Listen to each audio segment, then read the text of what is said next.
From mountain adventure to city style, let's head down the hill for a taste of Reno's Renaissance. Brought to you by the Belvedere. Step up to downtown.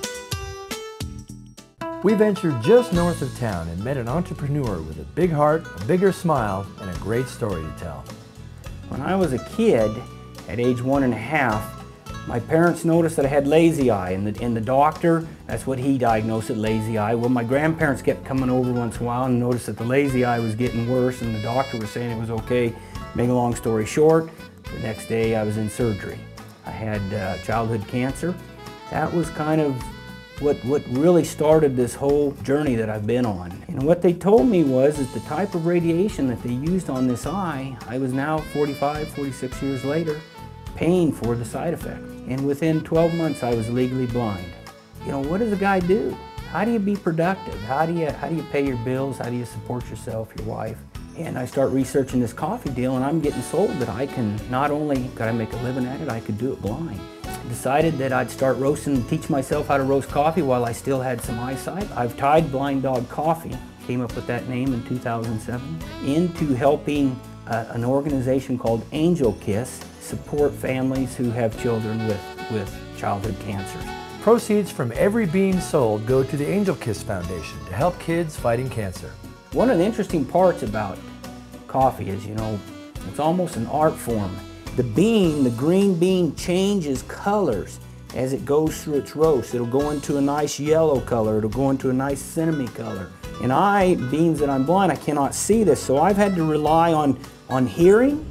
Those beans are absorbing heat, and they actually sound different in the tumbler, and it gives off different aromas. I use my different senses, and so far, it's working out pretty nice.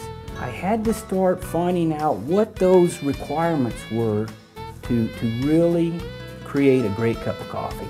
Step one was getting good beans. Good beans, top quality beans, will hide the sins of the roaster. Fortunately for us, is some of these specialty coffees, these really, really nice coffees, are too small for the big guy to buy. So we're able to go in and buy these smaller lots and really excel on the quality of the cup.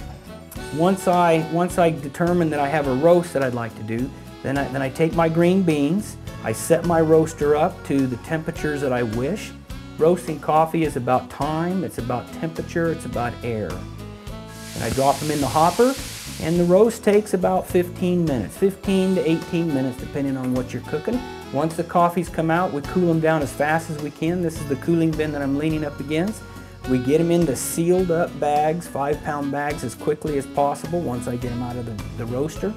Then they then go into the store. We like to sell in a little smaller quantity so that you're not just having these beans sit around your house. We want you to drink that little dab up and then get a fresh batch, because that's what specialty coffee is about, is having the best cup of coffee every morning. To order Blind Dog Coffee or to learn more about the Angel Kiss Foundation, go to blinddogcoffee.com.